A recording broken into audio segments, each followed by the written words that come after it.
chers dirigeants du club, membres d'église, chers internautes, que la paix et la grâce de notre Seigneur Jésus-Christ vous soient multipliées. Amen. Que la paix et la grâce de notre Seigneur Jésus-Christ vous soient multipliées. Amen. Je remercie Dieu de ce qu'il m'a accordé le privilège de parler en son nom en ce jour combien spécial. Mes remerciements vont également au corps pastoral de l'Église qui a approuvé le choix de la direction du club. Je profite de l'occasion pour les remercier, spécialement chef John Poulos, chef Loubens Dorville, chef Eddie Jean, chef Telmidine Fénélon. Je veux aussi remercier ma famille, mes deux cousins Adams et Robson, ma grand-mère, mes tantes, et puis des gros moun après mon Dieu qui fait tout ça possible pour me vivre bien. Papim ak mami. Chaque fois que j'ai un point pour m'exécuter, moi toujours dis papim pour le béni. Merci papi. Mami même, pas de mots pour m'exprimer. Sacrifice en pile. L'école, l'église, maman c'est boire derrière banane. Moi ramène nous en pile. Moi c'est des bon Dieu continuer bénir nous et bah nous plus force. Moi ramène nous en pile. Cette année, nous célébrons le 36e anniversaire du club autour du thème Voyager avec foi. Jean-Maudlan Kalela, Jean-Noué Bagayo a marché dans le pays nous, pour stress, à la Pérez, tapoter nous aller, nous besoin une foi qui puisse solide dans bon Dieu. D'où le titre du message. Les voyageurs de la foi, la petite fille, le puissant capitaine et le Dieu qui guérit. Quel est le titre du message? De la foi, la petite fille, le puissant capitaine et le Dieu qui guérit. Prions le Seigneur. Cher Jésus, merci de nous avoir réveillés ce matin et de nous avoir tant aimés. Aide-nous à avoir le désir de t'aimer et de te servir chaque jour. Fais grandir en nous qui dépend de toi et non de nous. Aide-nous à te faire confiance de plus en plus chaque jour. Je t'en prie, au nom de Jésus, Amen. Qui veut voyager? Si tu as la possibilité de voyager gratuitement pendant un mois, billets d'avion gratuits, hébergement gratuit, nourriture gratuite, oui, tout est payé. Où aimerais-tu aller? Moi, si j'ai cette opportunité, j'irai aux États-Unis. Ce sabbat, nous nous rendrons à un fleuve célèbre dans la Bible, le Jourdain en Israël. Ensemble, nous voyagerons avec foi et apprendrons de nouvelles choses. Quels sont les personnages de la Bible qui sont liés au Jourdain? Ce fleuve est lié à de nombreux personnages bibliques populaires tels que Abraham qui est le père de la foi, selon Genèse 13, verset 11, Josué qui a conduit le peuple à traverser le Jourdain à pied sec, selon Josué 3, verset 15 à 17, Élie et Élisée qui ont tous deux frappé l'eau et le Jourdain s'est divisé par ici et par là, selon 2 Rois 2, verset 8 et 2 Rois 2, verset 13 et 14, et Jean qui a baptisé Jésus, selon Marc 1, verset 9. Tu vois donc à quel point le Jourdain est intéressant? Il est lié à de nombreux voyages dans la foi. Savais-tu que le Jourdain est également lié à une petite fille dans la Bible? Nous allons nous concentrer sur la façon dont cette petite fille a joué un rôle déterminant dans le voyage avec foi du capitaine Naaman. Naaman était commandant de l'armée du roi arabe.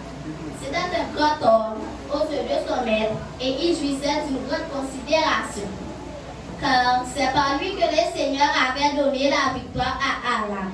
C'était un vaillant soldat, mais il avait la lèvre. Retournons dans 2 Rois 5, versets 2 à 14.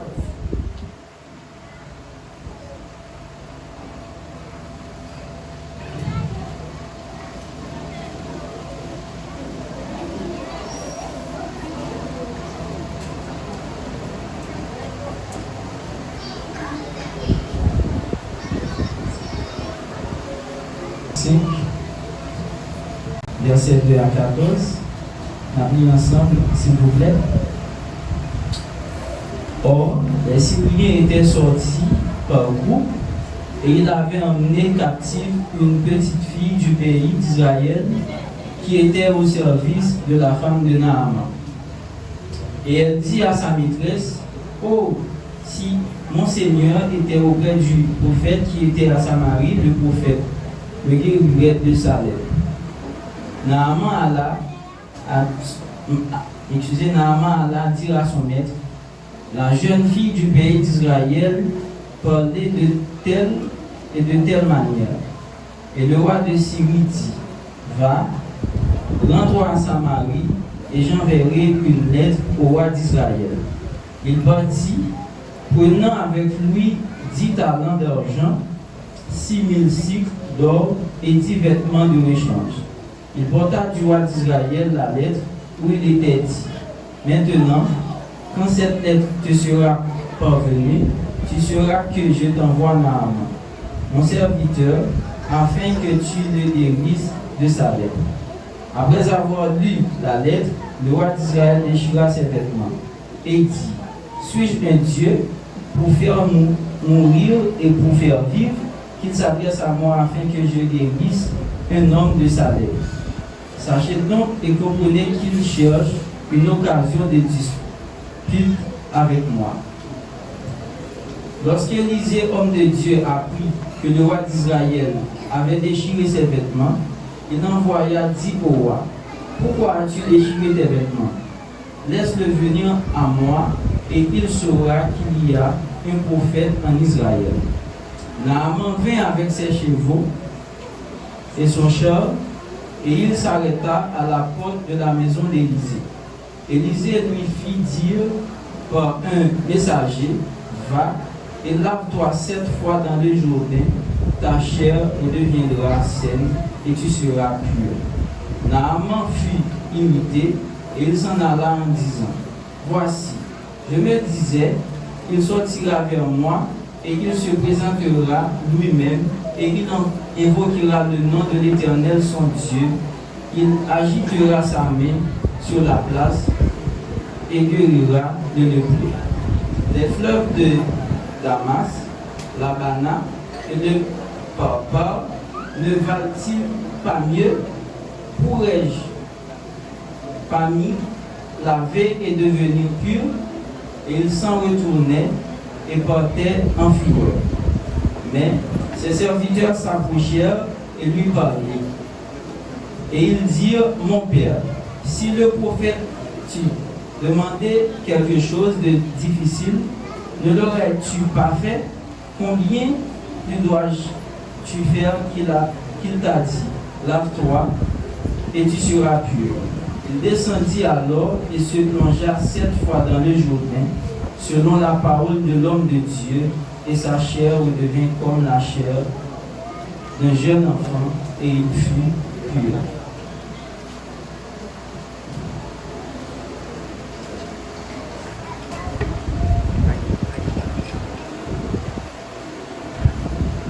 As-tu observé le contraste entre le capitaine Naaman et la petite fille?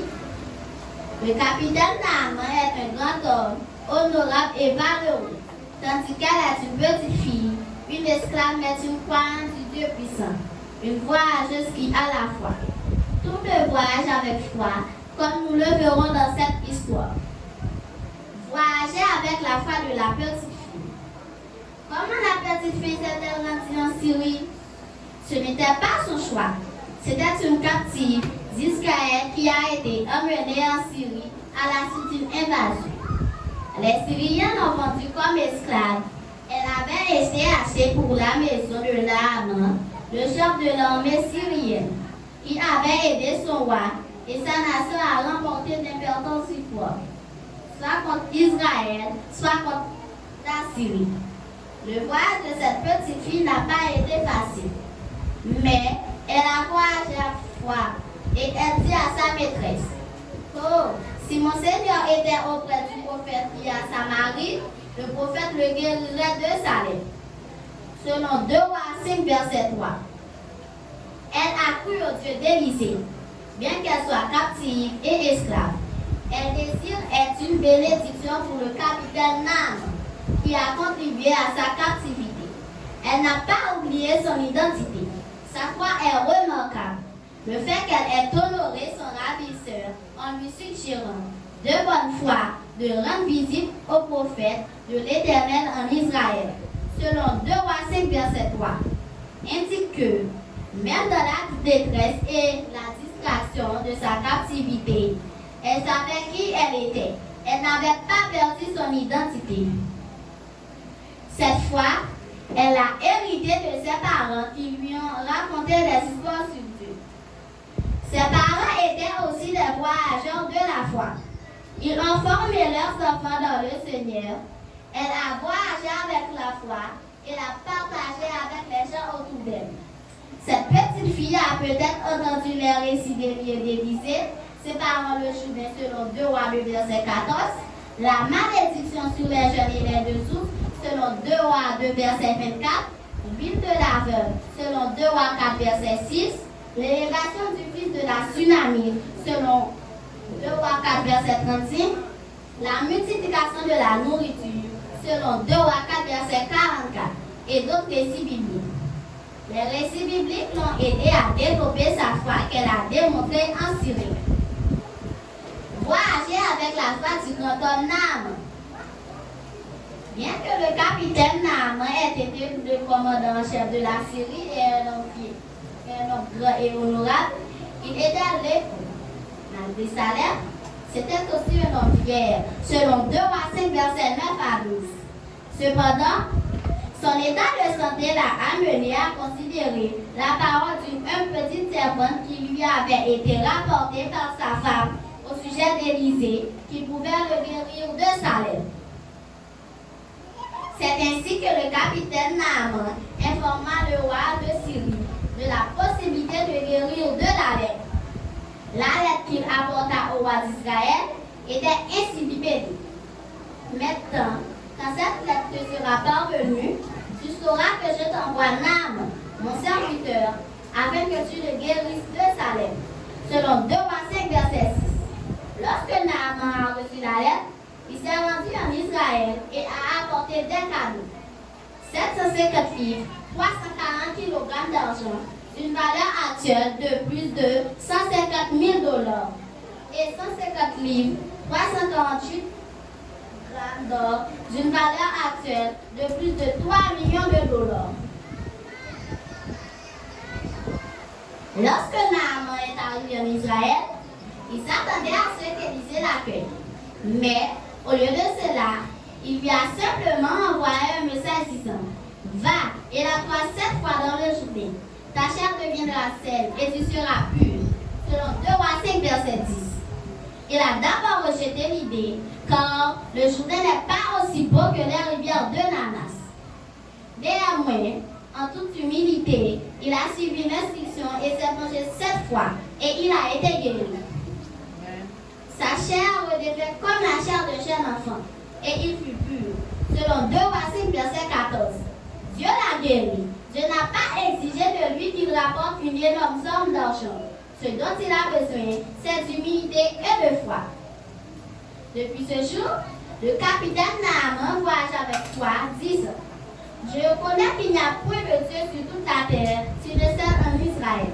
Et maintenant, accepte. Je te prie un présent de la part de ton serviteur. » Selon 2 Rois 5, verset 15. Comment pouvons-nous voyager avec foi? La vie de la petite fille nous montre ce que signifie voyager avec foi et être un véritable aventurier. Voyager avec foi signifie faire confiance à Dieu, suivre son chemin, même lorsque nous ne savons pas où il nous mènera. Voici quelques façons de voyager avec foi. Prie chaque jour. Parle à Dieu de tes soucis, de tes espoirs et de tes rêves, comme Daniel qui priait 3 fois le jour. Lis la Bible. La Bible est comme une corde, une boussole pour nous indiquer le chemin dans notre voyage avec Dieu. Sois gentil et aimable. Montre aux autres l'amour de Dieu par vos actions. Vous souvenez de l'histoire de Joseph? Quoique ses frères l'ont haï, il a fait preuve de bonté et de gentillesse. Nous aussi, dans ce voyage de foi, Nous sommes appelés à être gentils avec notre entourage. La petite fille a transformé la vie du canton. Son voyage avec foi en Syrie, bien que difficile, a eu une grande influence sur la guérison physique et spirituelle du capitaine Naaman. En conséquence, Naaman voyage avec foi depuis Israël en chantant « Dieu est bon pour moi, Dieu est bon pour moi, il n'y a pas de Dieu comme lui, il n'y a pas de Dieu comme lui. » Jésus a également voyagé avec foi du ciel à la terre pour chercher et sauver les perdus, selon Luc 19, verset 10. Son voyage n'a pas été facile. Son voyage sur terre a été beaucoup plus difficile que celui de la petite fille. Mais, parce qu'il t'aime, il est venu, a vécu, a souffert, est mort, est ressuscité et est remonté au ciel. Il promet qu'il sera avec toi, selon Matthieu 28, verset 20. Lorsque tu voyages avec foi dans ce monde et vers la Canaan céleste, la vie sur terre n'est pas facile. Mais n'oublie pas qu'il voyage avec toi. Sa parole est plus puissante que les paroles de la petite fille. Écoute Jésus. Bientôt tu le rencontreras dans les airs et tu voyageras avec foi vers le ciel avec tous les voyageurs qui ont la foi. Voudriez-vous oublier tous vos soucis pour marcher dans la foi avec Dieu? Alors que nous chantons au numéro 285, j'invite le premier enseignant à avancer pour demander à Dieu de nous aider à marcher dans la foi.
Cette voix, Jésus, que proclame mon âme.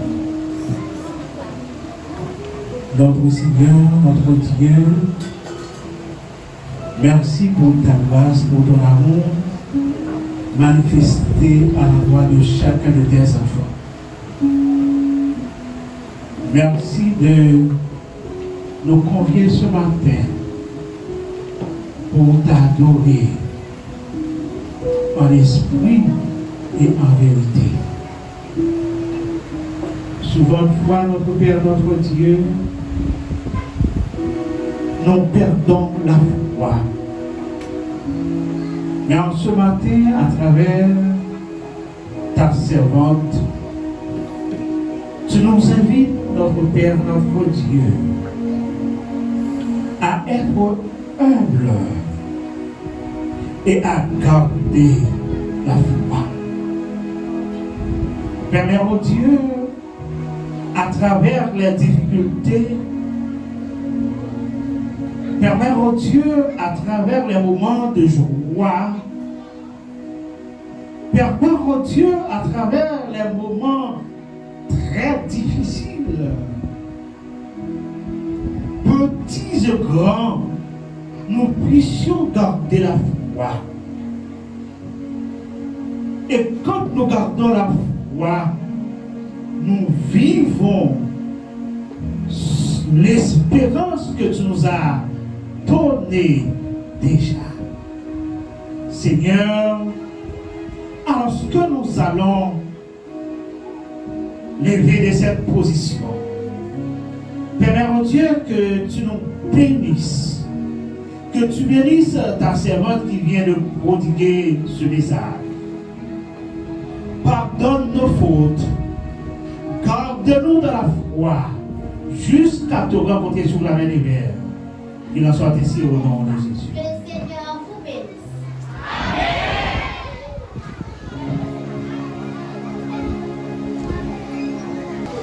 Semaine de vous, je suis en train de numéro 291. Numéro 291. En semaine de vous, s'il vous plaît.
Tu t'as envoyé ta servante. Maintenant, que ta paix et ta grâce soient demeurées sur chacun de nous. Au nom de Jésus. Amen.